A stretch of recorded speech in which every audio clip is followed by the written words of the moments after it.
So, last time, the surviving remnants of a regiment of Imperial Guard found themselves the guests of Ordos Xenos. Several guardsmen were found to be harboring gene-stealer infections and were purged, but the remainder were given the opportunity to continue to serve the Imperium as soldiers of the Inquisition.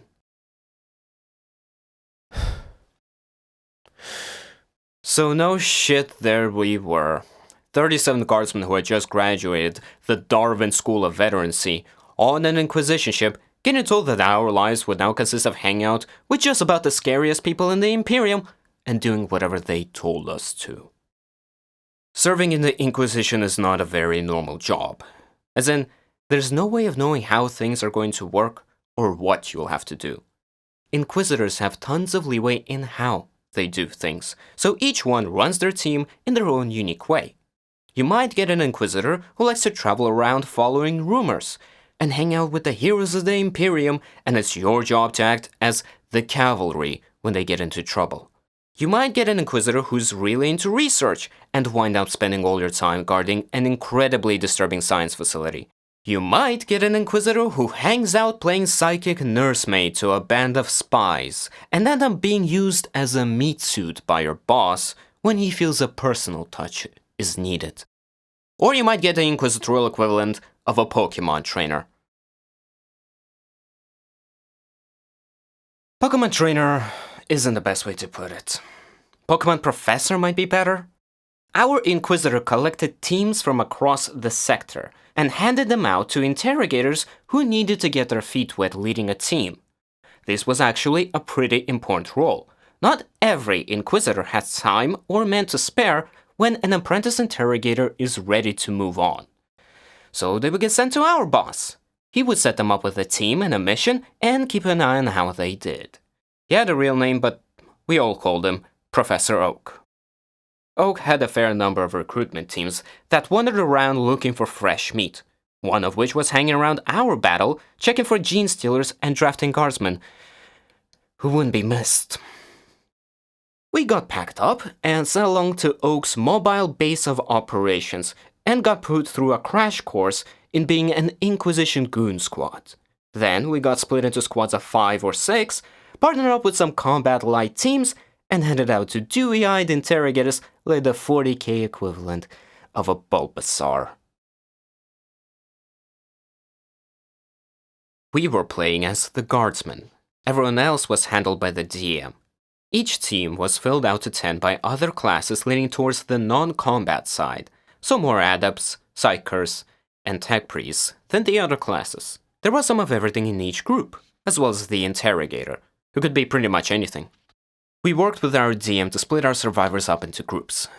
Then he tacked on the sheets for our NPC associates, gave us a very vague overview of what each group's assignment was, and asked us which one we wanted to play as. The groups we didn't play as would all go on their own missions, and the survivors would meet us when we got back to base. We chose the squad that was being sent as a part of a 2-team task force to check out some suspected cultist activity in a Pilgrim fleet. Our roster consisted of 5 guardsmen, 2 adepts, a tech priest, a cleric, a sister of battle, and our interrogator was a former cleric. The old guardsman party and the Pilgrim fleet.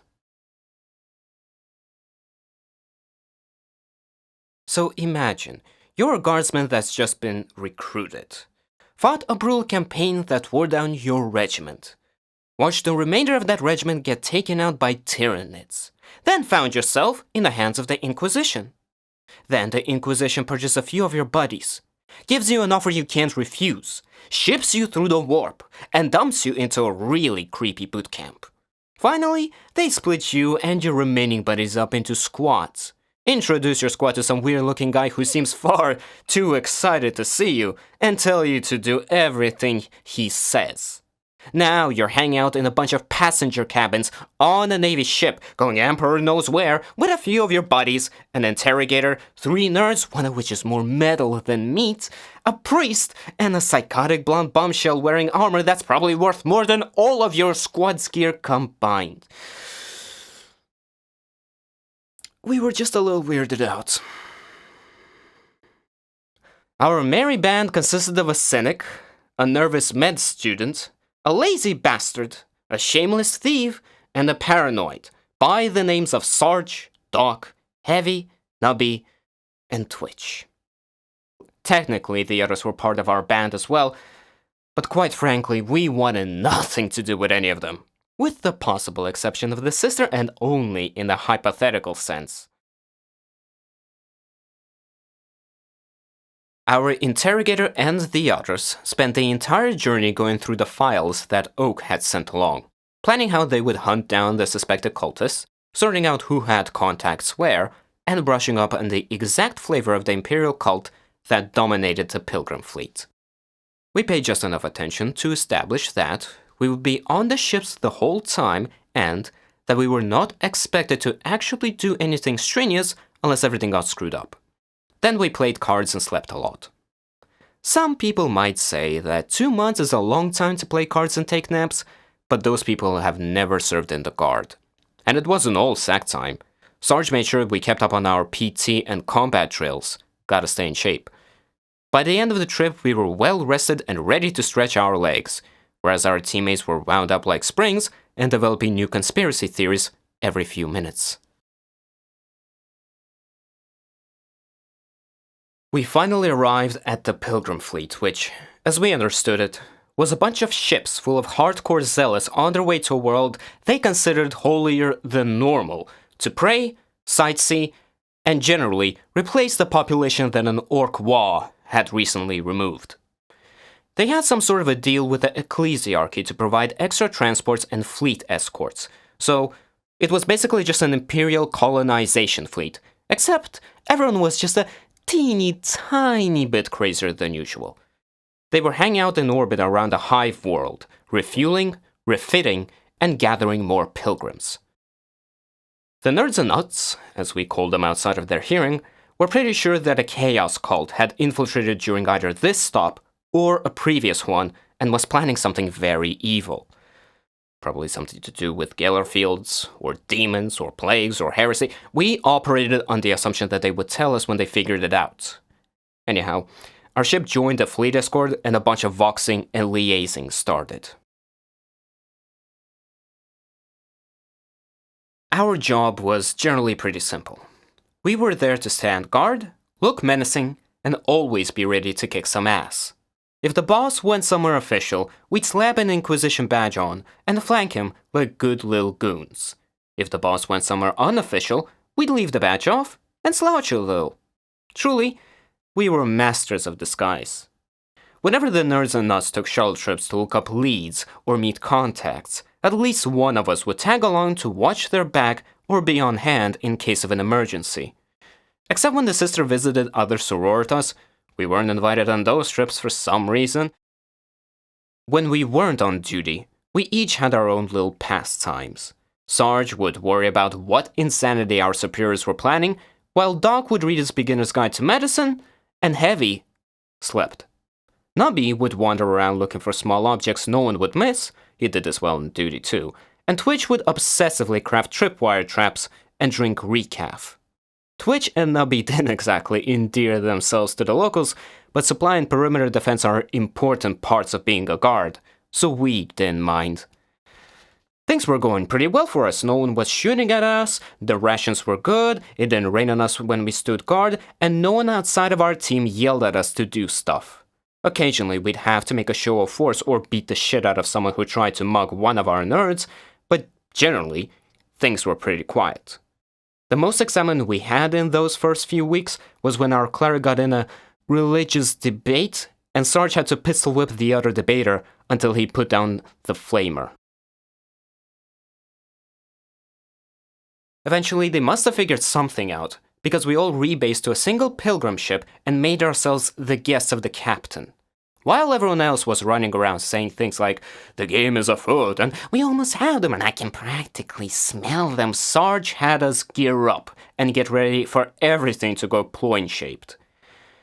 The cavalcade of screw-ups started with one of our nerds finding a chaos tome in a collection of holy relics and immediately deciding that it was his inquisitorial duty to find out exactly what flavor of soul-destroying evil it was by reading it.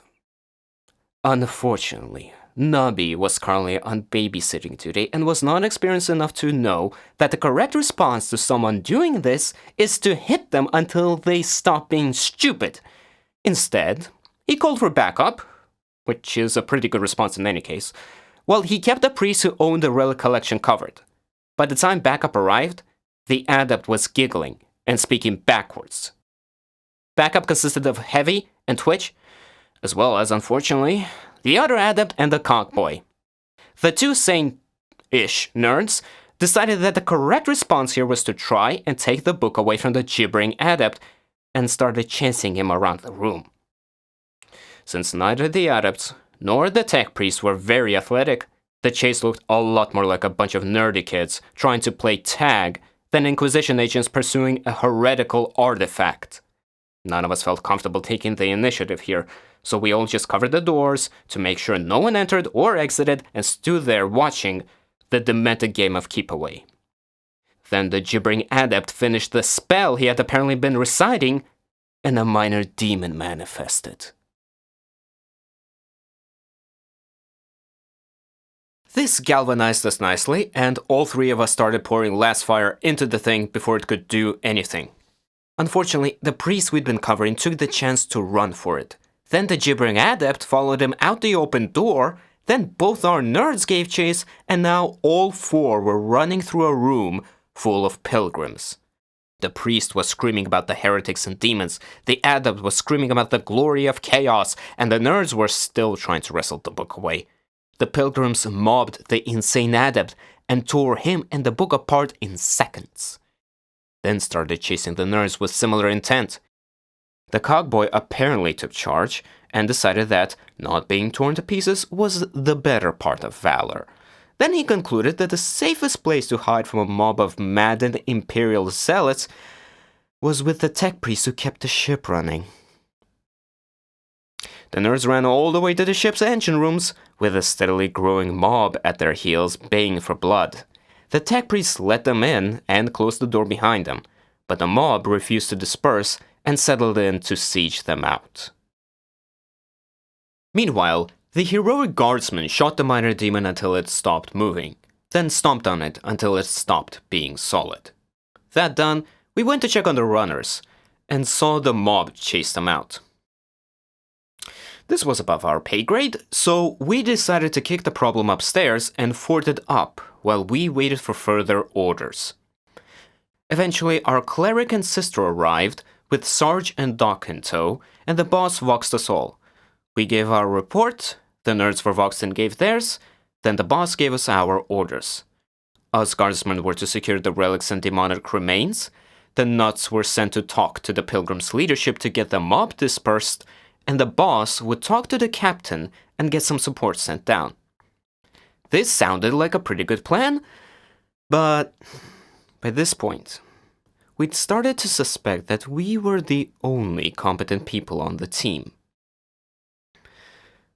What happened next proved us right. Our interrogator marched up to the captain of an imperial vessel, a man who could trace his family's command of the ship back to the founding of the sector, and started giving him orders. This did not go over well. While our interrogator was an agent of the Inquisition and had the rosette to prove it, he was not an inquisitor, and the captain of an imperial vessel is generally considered to be second only to the emperor by their crew. He managed to insult the captain in about 6 different ways in 3 sentences, which resulted in him getting his ass thrown in the brig until he remembered his manners. The captain then sent us a brief message instructing us to sort out any problems with the cargo without bothering him or his crew. While we were digesting this new development, the cleric and the sister got jumped by the cultists we'd been looking for. Luckily, the sister and cleric were heavily armed, incredibly paranoid, and far more level-headed in an emergency than the nerds were. They fought a retreat to the Sororitas enclave that kept watch over this shipload of pilgrims and dug in. Unfortunately, The only sisters in this enclave were Hospitallers and some other non-combat orders, so while they could handle a bolter, they weren't suited to breaking out against the besieging cultists. To put it simply, they were stuck until help came, just like our adept and cockboy. It was down to us to pull everyone's asses out of the fire and take care of business before things got any worse. So no shit, there we were. A bunch of ordinary guardsmen on a spaceship full of crazy pilgrims and cultists. Our boss was in the brig until the captain was no longer pissed at him. Our nerds were trapped behind a mob that wanted to burn them as heretics. Our nuts were pinned down by a bunch of actual heretics, and it was our job to fix everything. Sarge took command of the situation and started going through the Imperial Guard NCO disaster response checklist. Step 1. Secure the perimeter. Step 2. Determine chain of command. Step 3. Call for backup if needed. Step 4. Establish contact with friendlies. Step 5. Combine forces with friendlies. And repeat. Step 1 was already done. We had that perimeter locked down like nobody's business. There just wasn't anything we actually cared about inside of it. Step 2 was a bit trickier because we were still in Vox contact with the nerds and nuts, and we didn't trust them to tie their shoes, much less lead them up. We solved that problem by saying something about Vox interference and reducing the pickup range on our combis until we could selectively ignore them. Step 3 was accomplished by asking the cogboy to get his AdMech buddies to send out the contact code for the other interrogator team that was looking at the fleet. Step 4 was already done as well. We knew exactly where the friendlies were. There was just a bunch of armed cultists and an angry mob between us and them. All that was left was to get cracking on Step 5. We decided that, all things considered, the cleric and sister could use our help more and would provide more help in return. So we went for them first. Also, they were holed up with a bunch of hot nurses as opposed to creepy machine men. Unfortunately, we still had our orders not to let anyone touch the demon goo or look for evil books. We either had to split up, which was stupid, or wait for reinforcements, which wouldn't be coming for a while, or use our initiative. So we tossed an incendiary grenade into the room and locked the doors and went to go rescue some hot nurses. Unsurprisingly, the cultists had set up an outer perimeter to keep out any reinforcements. So after we established where they were, we fell back and started looking for other options. Nubby put forward the idea that the Pilgrims seemed inclined to mob heretics, and these were definitely heretics. And why charge a fortified position when you can get somebody else to do it for you? So Sarge found the nearest chapel and made a heroic speech how the hot nuns needed our help and would probably be really grateful. Suddenly, we had our very own mob of zealots.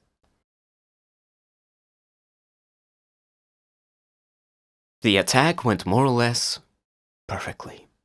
The mob charged in from 2 directions, and after the cultists started mowing them down, we came in from a third. We cut into their flank like the pros we were, suppressing, advancing, and flushing like only a squad of guardsmen can. When we started to hit the cultists covering the Sororitas enclave, the sister and the cleric saw their chance and pushed forward to meet us, crushing the last of the resistance. Unfortunately, the second we rescued them, the sister and the cleric started giving orders.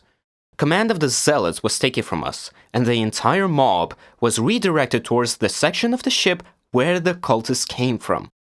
Perforce we tagged along, but none of us were exactly keen to be taking orders again, especially since the sister's plan seemed to consist of get 'em.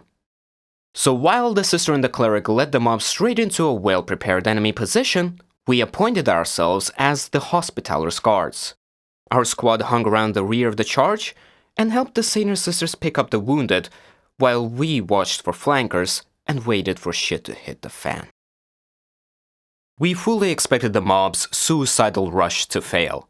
A lightly armed force trying to press through a choke point into a fortified enemy position wasn't going to work no matter how high their morale was.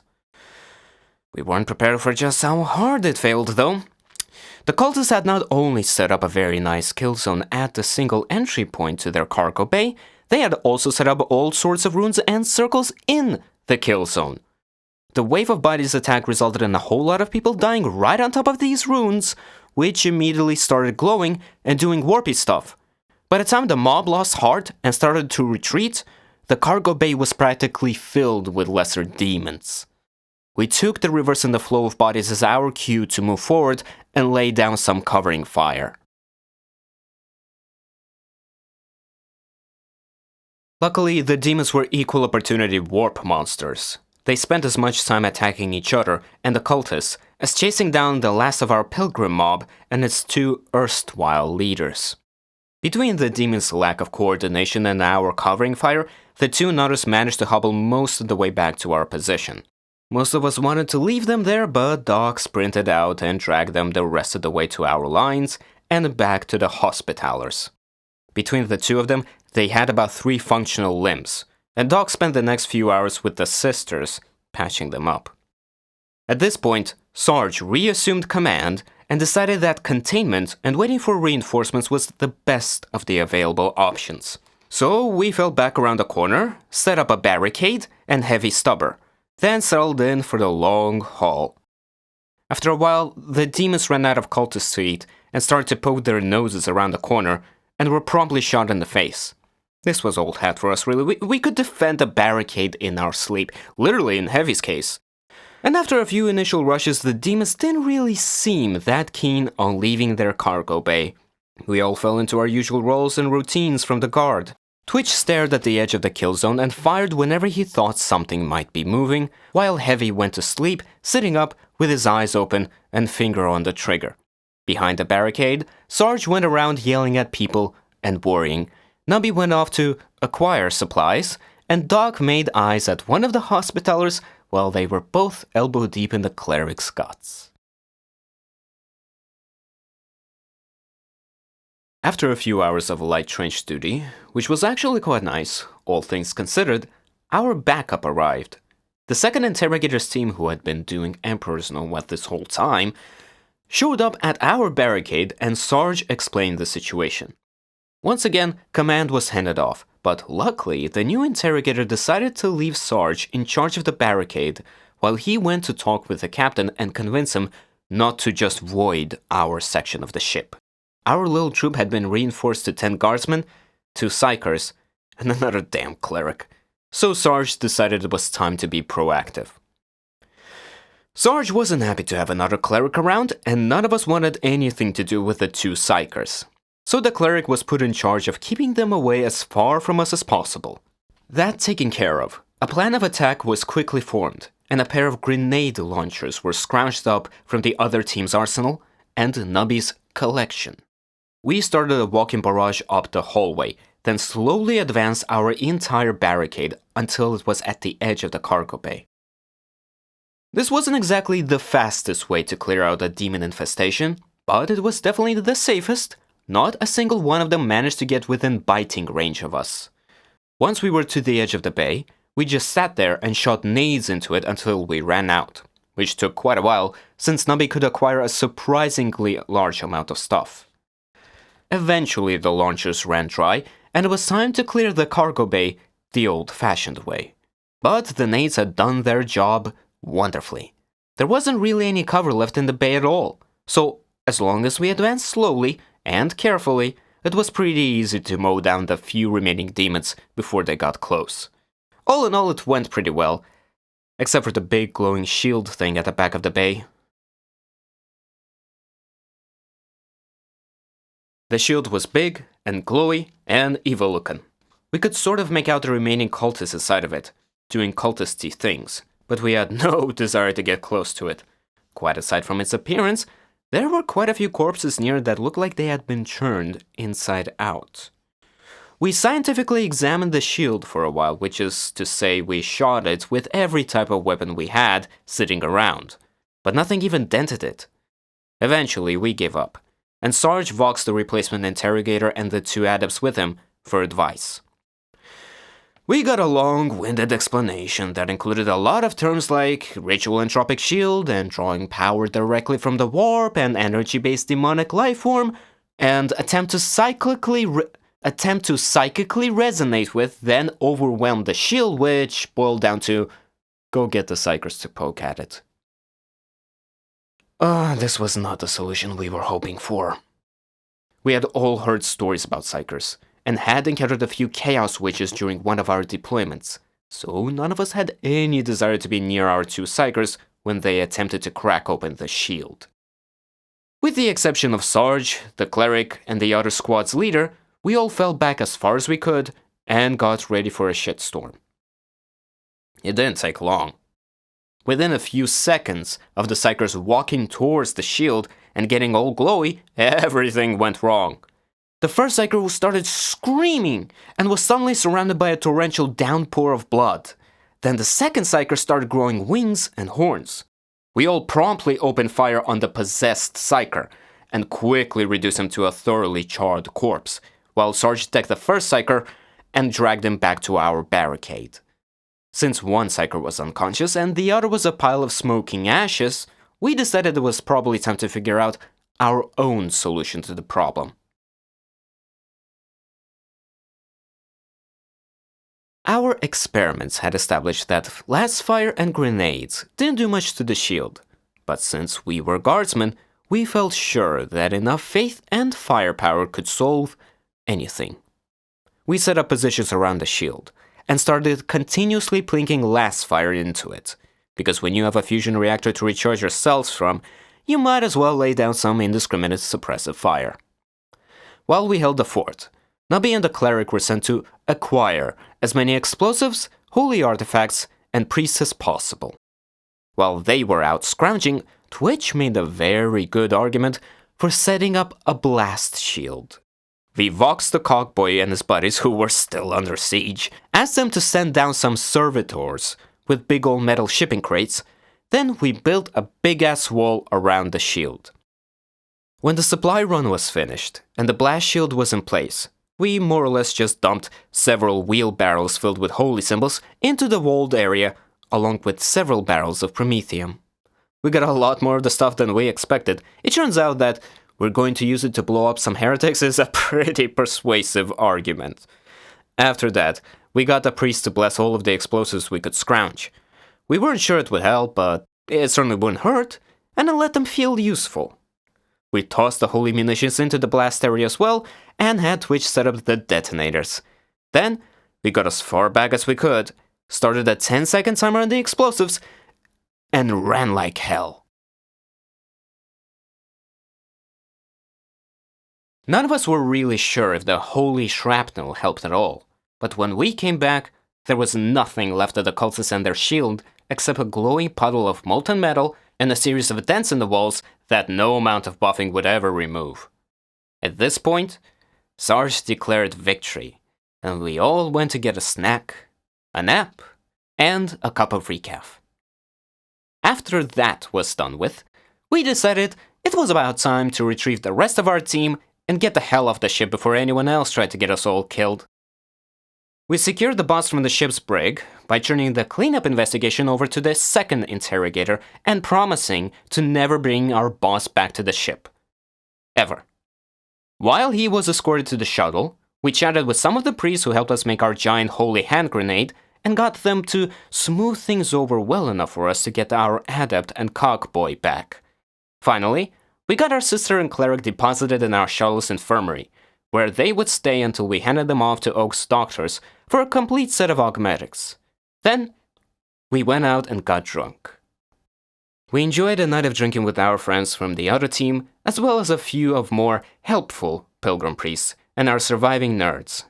The high point of this was us all giving Doc shit for being hung up on one of the hospitallers, then hauling his drunk ass down to their enclave and getting him to declare his undying love for her and her dexterous hands and perfect stitching. We dragged him away before he could evolve into soppy poetry, piled into our shuttle, and called it a night.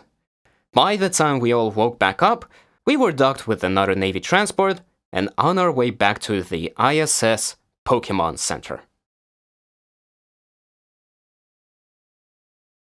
The trip back was almost exactly the same as the trip out, except we hung out with the cogboy a little more, and Doc was kept busy. The tech priests have been damn handy working with the ship's admech and handling our communications. So we promoted him to the rank of cogbro, and he was welcome in our quarters. Doc had a pretty stressful trip. It was his job to keep the sister and cleric alive until they could be handed off to Oak's medical teams. But he never had proper medical training, just a crash course in field aid and meatball surgery. The ship's surgeons could have helped, but the interrogator refused to ask the captain for their help, for some reason, so Doc cracked open his medical books and did the best he could. They lived. Mostly.